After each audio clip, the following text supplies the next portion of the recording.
More on arrays in Bash spoken tutorial লৈ স্বাগতম এই টিউটোৰিয়েলটোত আমি শিকিম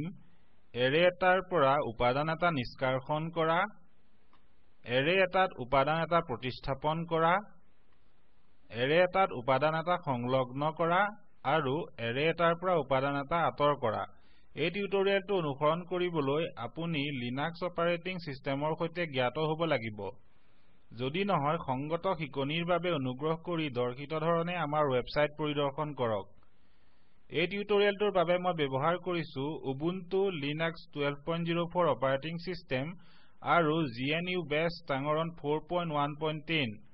GNU Bash টাঙৰণ 4 বা ততোধিক প্ৰয়োজন হয় অভ্যাসৰ বাবে আহক আমি চাওঁ এৰে এটাৰ পৰা উপাদান এটা কেনেকৈ নিষ্কাশন কৰা হয় এৰে এটাৰ উপাদানসমূহ যিকোনো স্থানৰ পৰা নিষ্কাশন কৰিব পাৰি ইয়াত স্থানটো হৈছে ইনডেক্স নাম্বাৰ মন কৰিব যে ইনডেক্স নাম্বাৰ সদায় শূন্যৰ পৰা আৰম্ভ হয় গাঁথনিটো তলত দিয়া ধৰণৰ এৰে নেম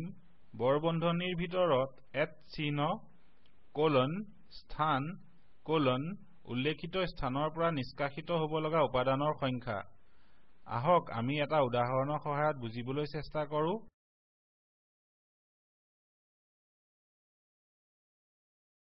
টাৰ্মিনেল খুলিবলৈ আপোনাৰ কিবৰ্ডত একেলগে Ctrl Alt আৰু T কি টিপক লিখক gedit space array2 .sh space ampersand চিহ্ন এন্টাৰ টিপক এতিয়া আপোনাৰ array2 .sh ফাইলত ইয়াত দৰ্শিত ধৰণে কোডটো লিখক মই প্ৰগ্ৰামটো বৰ্ণনা কৰিম এইটো এটা চিভেং শাৰী এই declare কমাণ্ডটোৱে লিনাক্স নামৰ এৰে এটা ডিক্লেয়াৰ কৰে উপাদান ডেবিয়ান ৰেড হেট উবুন্টু আৰু ফেডোৰাৰ সৈতে এই ইকো কমাণ্ডটোৱে এৰেটোত থকা সকলোবিলাক উপাদানৰ তালিকাখন ছপা কৰিব পাছৰ ইকো কমাণ্ডটোৱে নিষ্কাশিত উপাদানসমূহ ছপা কৰিব $linux @:1:2 কমাণ্ডটোৱে ইনডেক্স 1ৰ পৰা আৰম্ভ কৰি দুটা উপাদান ছপা কৰিব যিটো হৈছে ৰেড হেট এতিয়া টাৰ্মিনেললৈ যাওঁ প্ৰথমে ফাইলটো এক্সিকিউটেবল বনাবলৈ লিখক chmod space +x space array2.sh enter টিপক লিখক .array2.sh এন্টাৰ টিপক আমি আউটপুটটো পাম original elements in an array linux debian red hat ubuntu and fedora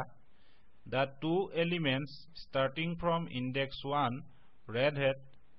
hat and ubuntu আহক আমাৰ স্লাইড সমূহলৈ ঘূৰি আহো আমি চাম কেনেকৈ এৰে এটাত উপাদান এটা প্ৰতিস্থাপন কৰা হয়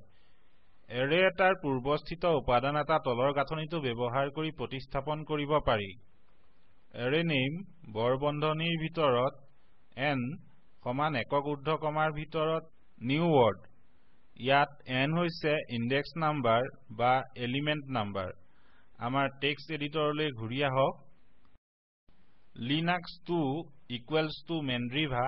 এই কমাণ্ডটোৱে তৃতীয় উপাদান উবুন্টুক mandrivaৰে প্ৰতিস্থাপন কৰিব এই কমাণ্ডটোৱে প্ৰতিস্থাপনৰ পাছত এৰে লিনাক্সৰ সকলো উপাদান দৰ্শিত কৰিব আমাৰ টাৰ্মিনেললৈ ঘূৰি আহক আকৌ কাৰ্যকৰী কৰো ই প্ৰতিস্থাপনৰ পাছত সকলো বিলাক উপাদান দৰ্শিত কৰিব ডেবিয়ান ৰেড হেট mandriva আৰু ফেডোৰা এতিয়া স্লাইড সমূহলৈ ঘূৰি আহো কেনেকৈ এটা এৰেত উপাদান এটা সংযুক্ত কৰা হয় আমি চাম এৰে নেম সমান আৰম্ভণি সৰু বন্ধনী দ্বৈত ঊৰ্ধ্বকমাৰ ভিতৰত $চিহ্ন আৰম্ভণি মাজু বন্ধনী এৰে নেম আৰম্ভণি বৰ বন্ধনী @ সামৰণি বৰ বন্ধনী সামৰণি মাজু বন্ধনী স্পেস দ্বৈত ঊৰ্ধ্বকমাৰ ভিতৰত নিউ ৱৰ্ড 1 স্পেস দ্বৈত ঊৰ্ধ্বকমাৰ ভিতৰত নিউ ৱৰ্ড 2 আৰু সামৰণি সৰু বন্ধনী আহক আমাৰ উদাহৰণটোৰ সহায়ত ইয়াক বুজিবলৈ যত্ন কৰো কোড ফাইলটোলৈ গতি কৰো লক্ষণীয় কমাণ্ডটোৱে এৰে লিনাক্সলৈ এটা নতুন উপাদান সূচক যুক্ত কৰিব তেতিয়া আমি সূচক যুক্ত কৰাৰ পাছত সকলোবিলাক উপাদানক ইকো কৰিম টাৰ্মিনেললৈ যাওঁ মই প্ৰম্পটটো খালী কৰিম আমি প্ৰোগ্ৰামটো পুনৰ কাৰ্যকৰী কৰিম সূচক যুক্ত কৰাৰ পাছত আউটপুটটোৱে সকলো উপাদান দৰ্শিত কৰিব Debian, Red Hat, Mandriva, Fedora আৰু SUSE এতিয়া আমাৰ স্লাইডসমূহলৈ ঘূৰি আহোঁ আমি কেনেকৈ এটা এৰেৰ পৰা উপাদান এটা আঁতৰ কৰিব পাৰি চাম তলৰ গাঁথনিটো ব্যৱহাৰ কৰি এৰে এটাৰ পৰা উপাদান এটা আঁতৰ কৰিব পাৰি unset space array name আৰম্ভণি বৰবন্ধনী index number সামৰণি বৰবন্ধনী আহক আমি কোড ফাইলটোলৈ গতি কৰোঁ ইয়াত আমি unset কমাণ্ডটো ব্যৱহাৰ কৰিছো আৰু আমি এৰে লিনাক্সৰ পৰা তৃতীয় উপাদান মেন্ড্ৰিভাক আঁতৰ কৰিম তেতিয়া আমি মেন্ড্ৰিভাক আঁতৰ কৰাৰ পাছত সকলোবিলাক উপাদানক আকৌ ইকো কৰিম এতিয়া টাৰ্মিনেললৈ যাওক আমি প্ৰোগ্ৰামটো কাৰ্যকৰী কৰিম এইখন হৈছে মেন্ড্ৰিভাক আঁতৰ কৰাৰ পাছত উপাদানৰ তালিকা Debian, Red Hat, Fedora আৰু SUSE ইয়াৰ দ্বাৰাই আমি এই টিউটোৰিয়েলটোৰ শেষ পালোহি আমাৰ স্লাইডসমূহলৈ ঘূৰি আহোঁ আহক আমি মূলভাৱ চাওঁ এই টিউটোৰিয়েলটোত আমি শিকিলো এৰে এটাৰ পৰা উপাদান এটা নিষ্কাশন কৰা এৰে এটাত উপাদান এটা প্ৰতিস্থাপন কৰা এৰে এটাত উপাদান এটা সংলগ্ন কৰা আৰু এৰে এটাৰ পৰা উপাদান এটা আঁতৰ কৰা এটা অনুশীলনী হিচাপে এৰে এটা ডিক্লেয়াৰ কৰক 7 দৈৰ্ঘ্যৰ নাম থকা আৰু তলৰ অপাৰেচনসমূহ প্ৰদৰ্শন কৰিবলৈ ইনডেক্স 2 পৰা আৰম্ভ হোৱা উপাদান তিনিটা নিষ্কাশন কৰা তৃতীয় উপাদানটো ডেবিয়ানৰে প্ৰতিস্থাপন কৰা আৰু দৰ্শিত কৰা এৰেটোৰ শেষত যিকোনো নতুন নাম যুক্ত কৰা তলৰ সংযোজনত দেখিবলৈ পোৱা কথাচিত্ৰটো চাব এইটো স্পোকেন টিউটোৰিয়েল প্ৰকল্পৰ মূল ভাৱ আপোনাৰ বেণ্ডউইথ যদি ভাল নহয় আপুনি এটো ডাউনলোড কৰি চাব পাৰিব স্পোকেন টিউটোৰিয়েল প্ৰকল্পৰ দলে স্পোকেন টিউটোৰিয়েল ব্যৱহাৰৰ কৰ্মশালা পাতে অনলাইন পৰীক্ষাত উত্তীৰ্ণসকলক প্ৰমাণপত্ৰ দিয়ে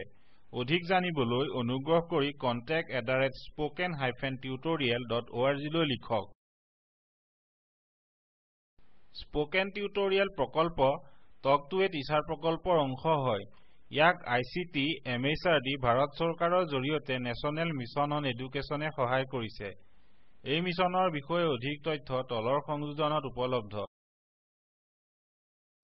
স্ক্ৰিপ্টটো ফচি আৰু স্পোকেন টিউটোৰিয়েল দলে অৱদান দিছে